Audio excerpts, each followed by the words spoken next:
You know, there's these services that say they'll humanize your AI written thing and they'll give you a voice. I've played around with it a bunch trying to like understand it. And my favorite is when ChatGPT offers to put its writing in your voice. And I'm like, how would you know what my voice is? So I like let it do that. And apparently my unique voice is to just use a shitload of adjectives.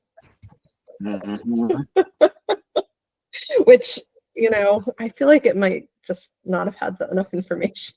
Hi, I'm Joe Beal, the founder and CEO of Microcosm Publishing. I'm also the author of A People's Guide to Publishing, which distills what I've learned from selling millions of books over the past 28 years. I'm Elly Blue, the vice president of Microcosm. We started this podcast to share what we've learned with newer publishers, so you can learn from our mistakes. Or maybe you just want to learn about the publishing industry. This week, we bring back Jane Friedman of The Bottom Line, the first news source for all of book publishing. And we're going to dig deep on another hot button topic for book publishers, which is that of submissions plagued by AI. And at first, it was the thing where I'd be like, there's nothing really that like sets this submission apart to be interesting. And then I would be like, oh, it's because it was written by AI. And in one case, when I sent the rejection to the submission, it was basically just to say, like, you kind of need something original to say that's uniquely your own so that like people would have a reason to read your book because you're just sort of summarizing everybody else. And then in response to that, I got like a very like spammy email, almost like the whole thing was operated by a bot, you might say. So agents in particular are starting to ask writers about AI use when they query. And so there'll be like a checkbox if they're using the query manager system, a checkbox that asks, did you use AI in the preparation of these materials? And it's a little bit, from my perspective, it's a little bit of a vague question because there are lots of ways that writers are definitely using AI to prepare materials. They might be using it to help edit a query or research their comp titles or brainstorm or outline things for a proposal, but they're not using it to like write the material. They're using it as like a tool, you know, to help them with research or editing.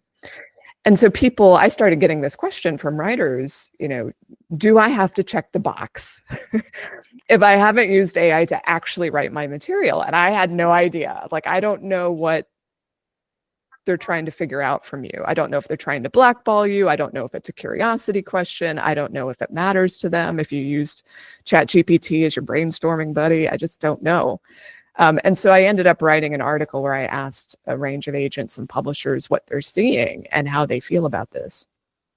And the bottom line, is that agents and publishers, they're primarily concerned with, did you use this to write your stuff? Because AI generated material isn't protected under copyright. Although how you prove it was generated by AI, I don't know, because there's no tool that will do that. It's just a gut feeling at this point from my perspective. And I found out that agents have set that question to actually knock out any queries or submissions where someone answered yes. So indeed, people are getting auto rejects if they answer regardless of how they've used AI. They do have the chance to submit again and answer differently. But if what the agent or publisher would think at that point, that you're a liar, I don't know. And then the other issue that came into play is, of course, I wanted to dig deeper into, do publishers really care if you used AI to help you brainstorm a comp title or a marketing plan or whatever? And I think by and large, the answer is no one worries that much if you're using it as a tool. But I think people start to feel funny when they can tell, you know, like you've left the fingerprints of AI in there, everyone starts to feel a little queasy.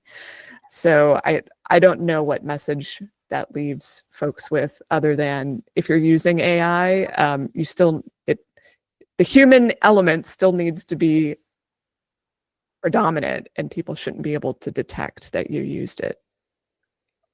That was a great point. And that's kind of where I've been landing myself. It's like, if I can't tell that it's AI, does it matter if it's AI? This is like the $1 million question. I guess it does matter if there's like a copyright issue. Yeah. Either if their work isn't protected or if if the AI is cribbing very heavily from something else. Right. But yeah, I don't know, if the reader can't tell, the whole point of the book is to help the reader. I think the issue though is that like we say that, but then I think we can In the always tell. end, yeah. And this is kind of the thing we got into a little bit with our editors at Microcosm, is that, we're like, fundamentally the issue is like the book needs to be worth reading, and the book needs to be not like leaning on vague platitudes or something where you're just like, this is not done yet, like it needs to be a good book. It's just like, and oftentimes when an author kind of leans on AI too much, the reality is they can't write it themselves and they don't know how. Are you running into things like that in your world? I think there are two different scenarios. One is the query or submitting writer, who may be unproven and not established. And then there's the case of the writer who is established and has a relationship with the publisher, and then something changes. And there hasn't been any transparency or disclosure. So just as a side note, I did hear from publishers who said their authors are starting to disclose their transparent about how they're using it. Just because they think communication about it is better than trying to hide it or not be very upfront about what role AI played. And I think based on what I heard from the publishers, the outcomes there were pretty good because everyone understood what was being done. But when it's being hidden or not good, people aren't being quite honest, you end up, especially with the established authors, that's where I think I would be really upset. Like if I were in your shoes, seeing my established authors or signed contracted authors doing this, I would be pretty upset. Because what happens is if the authors are using AI without your knowledge and doing that to like go through a copy edit or try and revise, it can actually work at cross purposes with whatever your in-house people are doing. And you just end up with really crappy results. We built this software from scratch to solve our own problems starting in 2001. It's not only the reason for our survival, but the reason we've been a Publishers Weekly fastest growing publisher 3 years in a row. Now we want to share it with you. Join Working Lit and get back the agency to understand your publishing business, market and sell your books, and painlessly pay royalties. Working Lit. Doing the math for publishers. Visit workinglit.com to give it a try for free. People who think this could help, but they don't know enough or don't understand the technology well enough to be able to use it in a way that actually helps them rather than work at cross purposes. It's like you have a secret window into our editorial department, Jane. That is exactly. You've covered a whole range of things that are happening very succinctly and without the emotions that I'm feeling. We added a AI question to our submissions form as well, but Joe very cleverly didn't make it a checkbox, even though that's what I suggested. Joe made it a field where you have to write. And that has been very enlightening. We say, did you use it for any part? If so, how did you use it? And you get a lot of people that are really defensive of it. And then you got a lot of people that like write their own screed about how much they hate it. And so, but then, you can at least see that they know how to write. And, and so it's interesting because the only ones that I'm really conflicted about are the people that submitted before we screened for that. And we're not upfront about it, and then it kind of comes to light that they don't really have the chops per se. Whereas the people afterwards, we can have the conversation and we can say, this is not really going to serve you well. You can't. Whereas it's the people that, and in my mind, there's like a major difference. Like, the reason between a guilty and an innocent person is essentially how they react when you're like, hey, just so you know, this looks like it's AI. And an innocent person will say, oh my gosh, that's so embarrassing, let's fix it. whereas a guilty person will be mad at us. So mad, so offended. So offended to be accused. Yeah. Yeah. I mean, to be fair to some of the folks who, I don't know, are being accused of using AI, I doubt it applies to the folks you're confronting. But I've actually had writers reach out to me and say, I've been accused of this, but I really didn't put AI into any aspect of this work process. And I don't know how to prove my innocence. And I'm like, well, I don't know either. But it's kind of like once, and this particular person who was reaching out to me in frustration had multiple like back and forths with the publisher. And it was for an article rather than a book. But the publisher just refused to work for it. Like they got the black ball at that point. And they're like, I just don't feel like I deserve this. And I'm like, you have to move on. Like, I don't know what made them feel this way. But you can't, no one can prove it on either side. But the other thing I wanted to mention is I sometimes now get guest posts from folks that, and I say, I don't care if you use AI. If I can't tell in the end product, it doesn't matter to me. But now I will get guest posts, and I can tell that AI has played a major role when they're too long. It's like people are too impressed with the AI's output. They don't want to edit it. And they don't want to edit it. And so you get this like flood of information because I run, informative advice driven posts. So you get this flood of like bullet points and all sorts of sections, and it doesn't add up to anything meaningful. And the person writing it, their experience, they don't have any stories to tell. It's just devoid of personality and substance. And it's like, if you as a writer can't tell the problem here, I don't know how to help you. That's wild. My best friend, who is an editor, she got a friend was like, hey, can you read this letter that AI wrote? I just want to make sure it's not too good of a cover letter. And, we were laughing about it where we were like, well, I wouldn't worry about that. They just didn't want it to sound too polished like it was AI. They wanted it to sound human. Our industry is run by billionaires and conglomerates. At Microcosm, we wanted the freedom to independently sell our books, easily pay royalties, manage our inventory, and understand our business all in one place. That's why we've been using our own software since 2001. Now, we want to share it with you. Working Lit is the only business success software that is created and owned 100% by publishers for publishers. Join Working Lit and get the agency you need to help your business grow. Visit workinglit.com to try it for free. I mean, never have I felt like Microcosm's penchant for including typos in books has been more to our favor. Like, you can tell. You can tell. And I mean, that's one of our tells. So we don't have all the answers. We are actively reckoning with this, like, right now.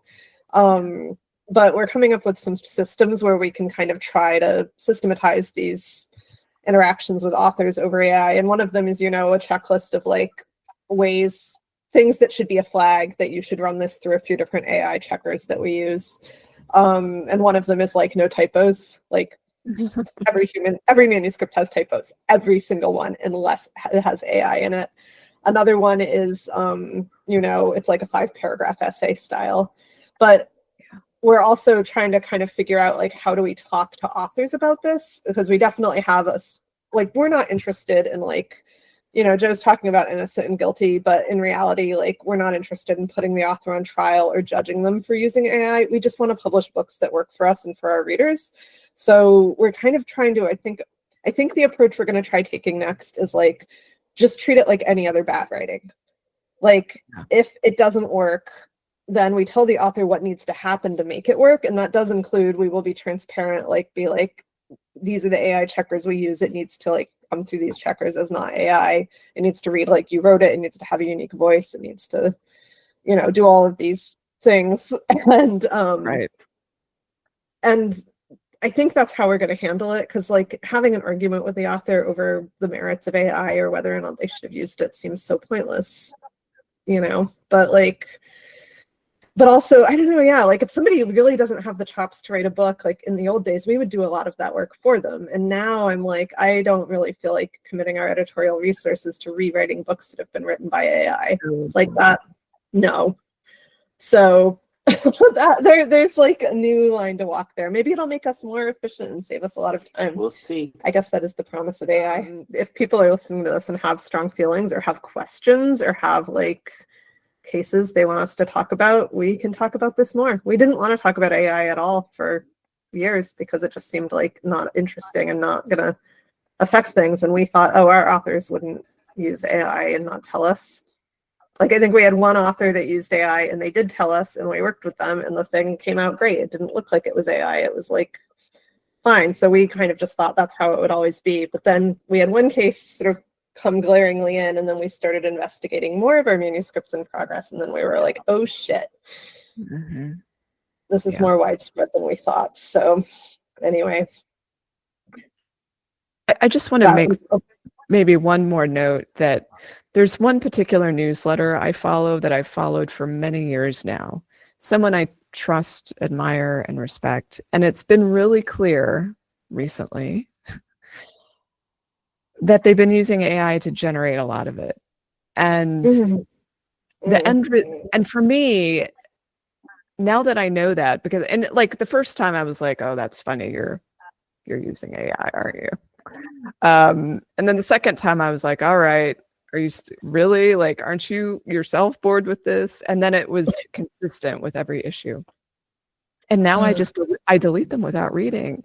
I'm not sure. Sometimes I just don't understand that writers don't, that the people who do what I just described, they don't see that they're going to lose in the long run, because people can tell. People can tell. At least people like me can tell. I know. I mean, I don't feel like I couldn't until the last few weeks. I could not tell usually if something was written by AI, but I knew something was wrong, and I knew it was like it just bounces off your brain, you know? There's like nothing to actually get and I think, it's like, especially if somebody has a voice, then you notice when it's not there. Thanks for joining us once again. Please send your questions to podcast@microcosmpublishing.com so we can answer them on future episodes. And please give us 5 stars on iTunes and everywhere else that podcasts are reviewed. You can find us on the internet at microcosm.pub. On Twitter at Microcosm. On Facebook at Microcosm Publishing. On Instagram at Microcosm_pub. And here in Portland, Oregon on North Williams Avenue. Thank you so much. Have a wonderful week.